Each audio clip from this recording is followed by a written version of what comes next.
sauter en parachute. Comme vous le savez, cette année je fais partie du master XHEC entrepreneur et une grande tradition de ce master c'est le saut en parachute en début d'année. En m'inscrivant à ce master, je savais que j'allais devoir passer par là. Moi j'ai vraiment le vertige, j'ai la phobie du vide, vraiment, mais un truc de malade. Rien qu'à la rentrée, je sais pas si vous avez vu mon vlog de rentrée, mais j'ai dû faire une descente en rappel et déjà ça c'était un événement en soi.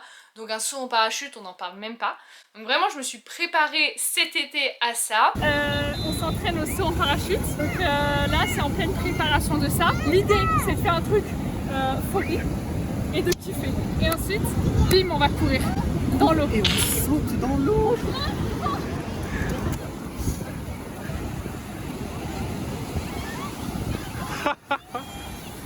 Alors, sentiment? Un peu plus proche du saut en parachute. Donc me voilà prête début septembre pour faire ce saut en parachute. Donc la veille je me suis couchée à 1h, 1h30 du matin parce que j'ai mis 2 heures à faire mon sac et à trouver une tenue. Parce que je devais finir une vidéo, finir le montage d'une vidéo pour pouvoir la poster le dimanche. Donc voilà, je me suis couchée super tard et le réveil le lendemain matin a été terrible.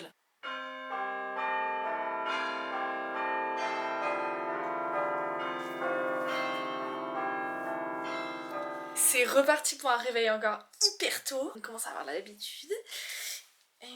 Pourquoi faire sauf que là maintenant il fait beaucoup plus froid que la dernière fois. Donc c'est en col roulé que je pars. Je crève de froid, j'en ai marre, j'ai la flemme.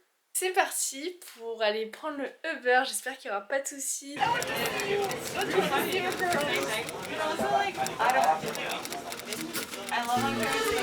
you happy to be in Paris? Oui. J'ai tellement peur et j'ai dormi 2 heures. Je déteste cet état.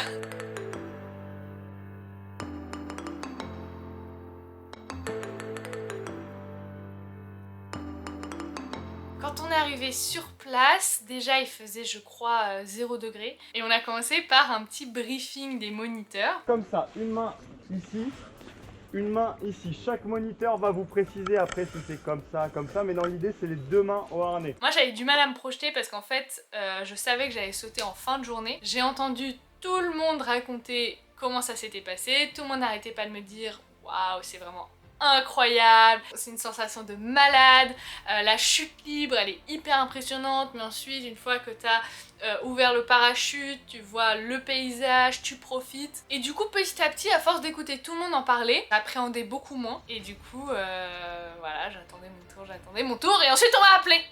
Et là j'ai restressé. Mon moniteur m'a réexpliqué les positions et là j'ai commencé à stresser de malade.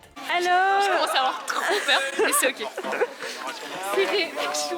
Ouais non mais c'est quand en mettant le harnais, j'ai commencé à voir. Ça rend le truc réel. Oui. Mais ça va aller. C'est bon. Quelle sensation? J'ai trop peur, mais ça va. Tu nous remontes juste les positions de sortie? Ouais, bah c'est ici, là. parce que dans 5 minutes on est dans l'avion, t'as vu, t'as entendu? Et vas-y, tu tiens les jambes derrière. Ok, parfaite. Ouais. Ici, Ça, après on est comme ça. au top. Toujours pareil. Et ensuite pour l'atterrissage, surtout on n'oublie pas de lever les jambes. Hop là, talon, voilà, talon vers le haut, Ok. pointe de pied vers le bas. C'est plus facile hein, parce que tu seras tenu. Hein. Ouais, D'accord? Ok, ça roule? Ouais. Allez, ça c'est marche. parti, on y va. Je me rappelle que quand je marchais jusqu'à l'avion, j'étais en train de réaliser petit à petit ce qui allait se passer. Et je savais qu'au moment où j'allais mettre le pied dans l'avion, c'était fini. Enfin, j'allais devoir sauter. Parce que vraiment, c'était impossible pour moi d'être en plein dans l'avion et de dire non, finalement je saute pas. Donc quand j'ai mis mon pied dans l'avion, je savais que j'allais sauter et là ça a rendu le truc encore plus réel. Quelque chose que j'avais complètement sous-estimé, c'est juste en fait la peur de l'avion. Parce que moi j'ai pas spécialement peur dans un avion de ligne parce qu'il est gros, on sent pas les secousses, on voit pas le sol à ce point là. Là vraiment le petit avion c'était hyper anxiogène parce que t'étais beaucoup dans un petit avion, tu sens toutes les secousses, tu vois tout le paysage et déjà là mais j'étais pas bien donc je regardais pas en bas. Et là je viens chercher au fond de moi et je commence à me dire ok, là je suis en train de faire ça pour apprendre à affronter mes peurs, pour apprendre à avoir confiance en moi. Et ça c'est important si j'ai envie de mener mes projets entrepreneuriaux comme j'ai envie de le faire. J'ai besoin de faire ça pour être à la hauteur des gens que j'ai envie d'aider avec mes projets, pour être à la hauteur de vous, pour être à la hauteur de cette communauté, pour pouvoir tout donner. Donc c'est pour vous que je le fais, c'est pour tout ça que je le fais. Et ça m'a donné une force incroyable. Et je me suis calmée quoi, et petit à petit je regardais un peu à droite à gauche. Bon, là je rigolais pas du tout. Mon moniteur, elle arrêtait pas de me demander de faire des signes à la caméra et moi je m'étais dit ouais ça va faire un super vlog, je vais parler à la caméra et tout. Pas du tout. Pas du tout, j'étais dans ma bulle, je voulais parler à personne. Et là, les portes de l'avion s'ouvrent et là c'est réel quoi. Et il m'avait dit quand le garçon à ta gauche sort, tu vas venir mettre ton pied au-dessus du banc et on va y aller quoi. Et je pensais pas mais j'ai réussi à passer mon pied au-dessus du banc, à m'approcher de la porte quoi, du vide. Je me suis pas tétanisée et tout, je l'ai fait. Et là, de base c'est la position, t'es censé te mettre un peu comme ça en arrière, mais je l'ai encore plus fait là, ça me dérangeait pas du tout de le faire parce que je voulais absolument pas voir en bas, donc j'ai rien vu. J'ai juste fait comme ça et j'ai attendu que ça passe. Et t'as quand même un petit moment, quelques secondes, où t'es dans le vide en fait. T'attends dans le vide. Le moniteur il est assis sur le bord de l'avion et toi t'es dans le vide. Et en fait ça a duré quelques secondes, mais en fait ça a duré presque... Enfin j'ai même pas réalisé. Et hop on a sauté.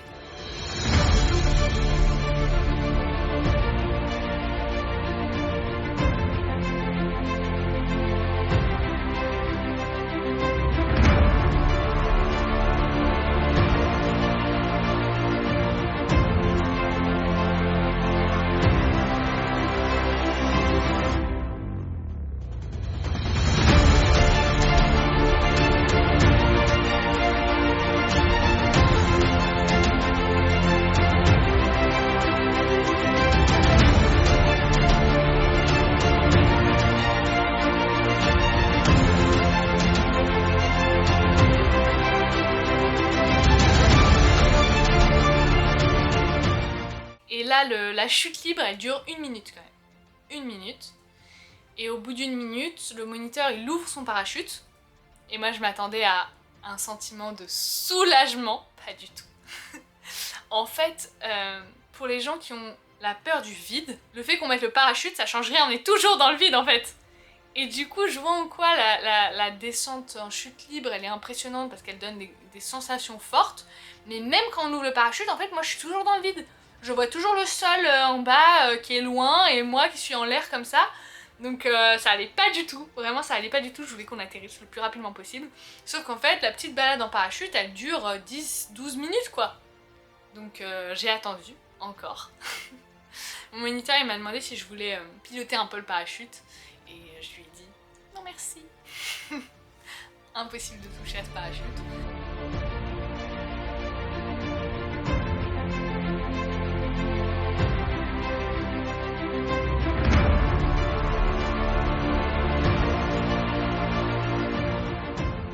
Et surtout, en fait, je comprenais pas comment est-ce qu'on allait faire pour atterrir.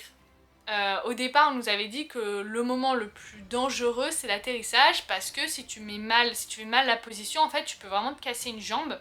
Et du coup, quand il a commencé à me dire qu'on allait bientôt atterrir, déjà, en fait, on entend super bien le moniteur, on peut se parler. Pendant la chute libre, on n'entend rien, mais une fois que le parachute est ouvert, il y a un calme magnifique, un vrai calme. Et du coup t'entends tout. Donc là il m'a dit qu'on allait bientôt atterrir. Et il m'a dit je te dirai si on atterrit debout ou assis et tout. J'ai dit non faut plus simple s'il vous plaît. Et là j'ai commencé à flipper. On arrive quand même super vite près du sol. Et du coup bah, j'ai retenu ma respiration, j'ai attendu que ça se termine et ça s'est terminé. Quel soulagement quand ça s'est terminé! Et c'est prévu dans le petit vlog, le moniteur il te demande c'est quoi ton moment préféré. Et là, impossible de sortir un moment préféré. Impossible! J'avais pas le moment préféré en fait. Et du coup j'ai ressorti ce que tout le monde m'avait dit, que le paysage était trop beau. Super saut! C'était quoi le meilleur moment, dis-moi tout? Le meilleur moment, c'est quand on a vu tout le paysage en parachute là, c'était vraiment trop beau avec la lumière et tout. trop beau. Ça t'a plu? Ouais, Bon, trop t'es beau. contente? Ouais. Tu dis peut-être à une prochaine alors? Ouais. Salut! Ciao! Salut. Qu'est-ce qu'on peut dire comme outro? Bah juste que c'est fait quoi. Moi dans les situations de stress, je me fais pas confiance, j'ai pas confiance en moi. J'ai l'impression que voilà, je vais monter dans l'avion et je vais paniquer, je vais faire une crise de panique, je vais pleurer, tu vois. Ou alors que si je vais parler devant toute la classe et que ça m'intimide, il n'y a aucun mot qui va sortir. Donc voilà, je me fais pas confiance dans les moments de stress. Et là, le fait d'avoir vécu une des choses qui me stresse le plus au monde et d'avoir réussi à garder ce calme, cette maîtrise de soi, comme j'ai pu le faire, ben, ça me donne grave confiance en moi pour la suite. Je me dis que, ok, j'ai beau être sous stress, je peux avoir confiance en moi, en ma capacité à me gérer mes émotions, me calmer et assurer quoi. Et ça, je pense que c'est une très très belle leçon que m'a enseigné ce master. Voilà, j'avais hâte de vous partager ça, j'espère que la vidéo vous a plu. Croyez en vous, croyez en vos rêves, et je vous dis à très vite. Bye!